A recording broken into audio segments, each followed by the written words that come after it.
Ako si Princess Castro at narito ang mga napapanahong balita. Napatunayang guilty ang 13 Pinay sa pagkakasalang paglabag sa ipinapatupad na surrogacy ban sa Cambodia. Nahatulan ang mga Pinay matapos sumanong magtangkang ibenta o gumawa ng isang iligal na gawain na karaniwang may kaugnayan sa human trafficking o pagbebenta ng tao.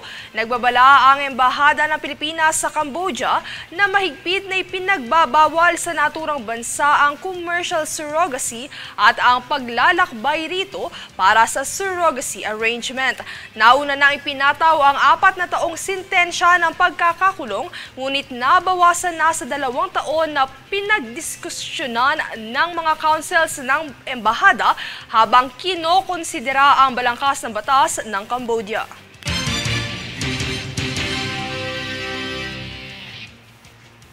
Samantala, nagbabala ang mga lider ng Kamara laban sa posibleng pandaraya sa confidential funds ng OVP matapos mapatunayan ng PSA na hindi umiiral si Mary Grace Piatos na nagpapakita ng malawakang irregularidad at pandaraya sa mga dokumentong pinansyal nito. Yan ang balitang hatid ni Jade Buhoy.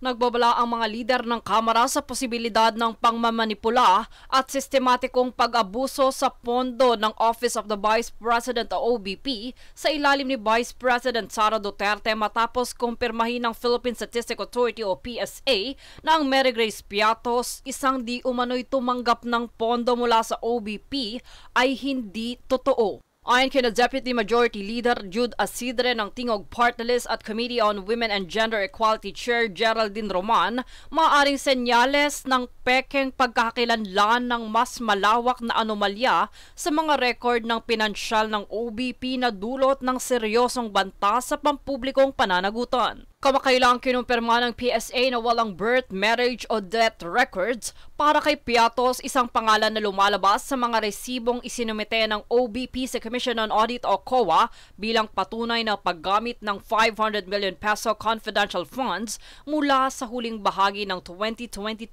hanggang 2023. Dito ay pinaliwanag ni Roman ang paggamit ng mga pekeng pangalan sa mga dokumentong isinumite sa COA ay nagpapakita ng sinadyang pandaraya.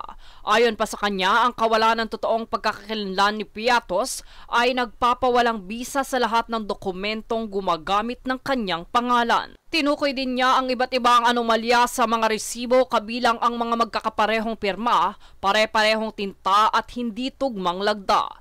Dagdag pa ni Asidre, dapat isumite ang mga natuklasan sa Department of Justice para sa mas malalim na investigasyon. Jade Buhoy, nag-uulat para sa One Media Network.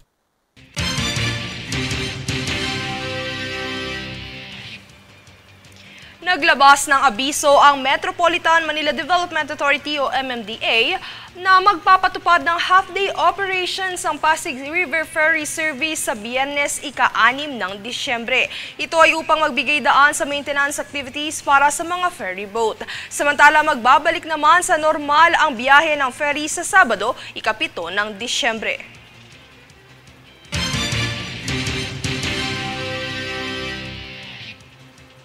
Kami ang boses ng pagbabago. Ako si Princess Castro at ito ang News Force. Para sa ulo ng mga balita, Harry Roque posibleng makasuhan sa umano'y iligal na pag-alis ng bansa. Ilang kongresista nagbabala sa posibleng manipulasyon sa datos matapos makumpirmang walang record si Mary Grace Piatos. PBBM panawagan sa DOH ang mas malusog na opsyon ng pagkain bilang tugon sa malnutrisyon. Mock polls gaganapin na sa huling linggo ng Disyembre. Mga Pinay guilty sa paglabag sa surrogacy ban ng Cambodia. Martial law sa South Korea binawi matapos hindi sang-ayunan ng mga mambabatas.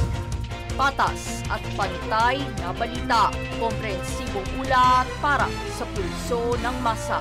Ito ang News Force.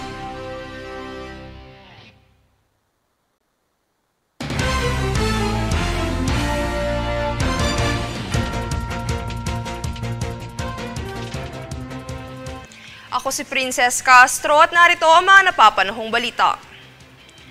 Nangako si House Speaker Ferdinand Martin Romualdez ng buong suporta sa Armed Forces of the Philippines o AFP sa isang courtesy call na dinaluhan ng 17 general at senior flag officers sa Kamara. Kabilang sa mga plano ang 350 pesos na dagdag na arawang allowance para sa mga sundalo, pati na rin ang suporta para sa modernisasyon ng AFP at pagpapabuti ng kanilang kalagayan bilang tugon sa direktiba ni Pangulong Ferdinand Marcos Jr. Pinuri ng mga opisyal ng AFP ang liderato ni Romualdez sa pagsusulong ng mga makabuluhang programa para sa seguridad at kapakanan ng mga tauhan ng militar.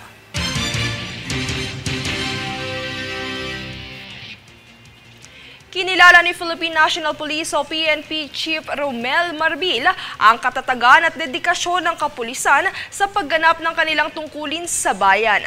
Yan ang balitang hatid ni Danisa Lopez. Sa kabila ng patuloy na pagprotesta ng mga relihista, ay inihayag ni Philippine National Police o PNP Chief Police General Romel Francisco Marbil na nananatili ang profesionalismo ng mga pulis sa kanilang tungkulin. Anya, sa likod ng mga protesta ay nararapat lamang nakilalanin at bigyan ng parangal ang kapulisan dahil patuloy pa rin itong ginagawa ang kanilang trabaho sa kabila ng mga karahasan at panganib na dala nito. Inihalin tulad ni Marbil ang mga pulis sa nagdaang Bonifacio Day na anya dapat na alalahanin para sa mga sakripisyo at kagitingan na handog para sa bayan. Naka-maximum tolerance naman ang PNP sa mga rallyista sa Mendiola upang matiyak ang kaligtasan at seguridad ng publiko, gayon din sa mga nagpoprotesta. Tiniyak naman ng hepe na patuloy ang ahensya sa dedikasyon nitong magsilbi sa bayan para sa kapayapaan ng bansa. Danisa Lopez, nag-uulat para sa One Media Network.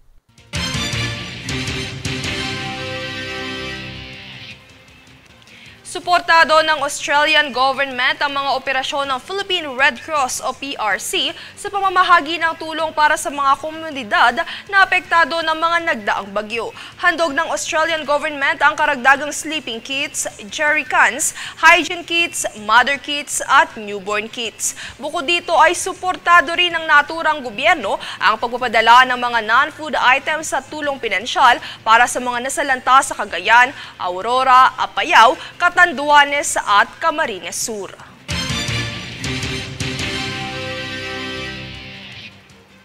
Kami ang boses ng pagbabago. Ako si Princess Castro at ito ang News Force. Para sa ulo ng mga balita, Harry Roque posibleng makasuhan sa umano'y iligal na pag-alis ng bansa. Ilang kongresista nagbabala sa posibleng manipulasyon sa datos matapos makumpirmang walang record si Mary Grace Piatos. PBBM panawagan sa DOH ang mas malusog na opsyon ng pagkain bilang tugon sa malnutrisyon. Mock polls gaganapin na sa huling linggo ng Disyembre. Mga Pinay guilty sa paglabag sa surrogacy ban ng Cambodia. Martial law sa South Korea binawi matapos hindi sang-ayunan ng mga mambabatas. Patas at pantay na balita, komprehensibong ulat para sa pulso ng masa. Ito ang News Force.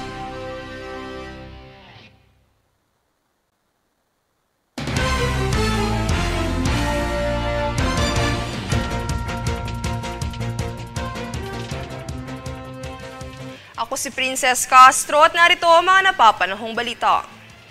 Inanunsyo ng Commission on Elections o COMELEC na maglulunsad ng malawakang mock polls sa 15 lugar sa bansa sa huling bahagi ngayong buwan ng Disyembre. Partikular sa mga lugar na sasailalim sa mock polls ang Metro Manila at Special Geographic Area ng Bangsamoro Autonomous Region in Maslim, Mindanao o BARM. Ayon sa COMELEC, nais nilang masaksihan ang aktwal at pangkalahatang pagsasagawa ng automated election sa iba't ibang bahagi ng bansa na dadaluhan ng miyembro ng electoral boards at mga rehistradong botante.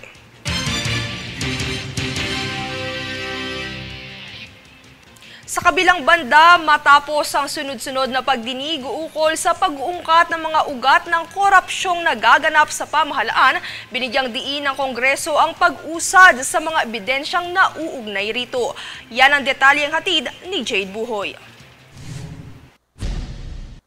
Binigyan din sa Kongreso ang patuloy na pag-usad ng Pilipinas sa laban kontra korupsyon. Sa nasabing talakayan sa Kongreso, nabanggit ang pag-angat ng bansa sa Corruption Perception Index ng Transparency International mula 117 noong 2021, 116 naman noong 2022 at 115 noong taong 2023. Ayon kay General Santos City Representative Loreto Atcharon, patunay ito ng dedikasyon ng administrasyon sa pagpapatupad ng mga anti-corruption na programa. Binanggit rin dito ang Republic Act 12009 bilang mahalagang hakbang laban sa korupsyon, kung saan ito'y nag-aamyenda sa RA 9184 o Government Procurement Reform Act ay naglalayong masiguro ang transparency sa procurement process ng gobyerno. Paglalahad pa ni Atcharon, nasa 40 to 45% ng budget ng gobyerno ang napupunta sa mga procurement na madaling maapektuhan ng katiwalian,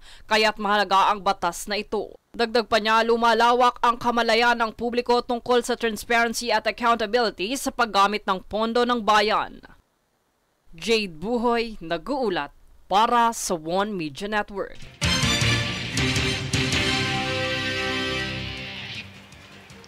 Nanawagan si Pangulong Ferdinand Marcos Jr. sa Department of Health na isulong ang kampanya ng mas malusog na opsyon ng pagkain bilang pagtugon sa malnutrisyon sa bansa. Ayon sa Pangulo, kasalukuyang kinakaharap ng bansa ang tripleng suliranin sa malnutrisyon, kung kaya't kailangang hikayatin ng mga Pilipino na kumain ng masustansyang pagkain. Dagdag pa ni Malacanang Press Briefer Daphne Osenia Paez, kinakaharap din ng bansa ang suliranin sa undernutrition, micronutrient deficiency at overnutrition o obesity, kaya nararapat lamang na may patupad ang kampanyang ito.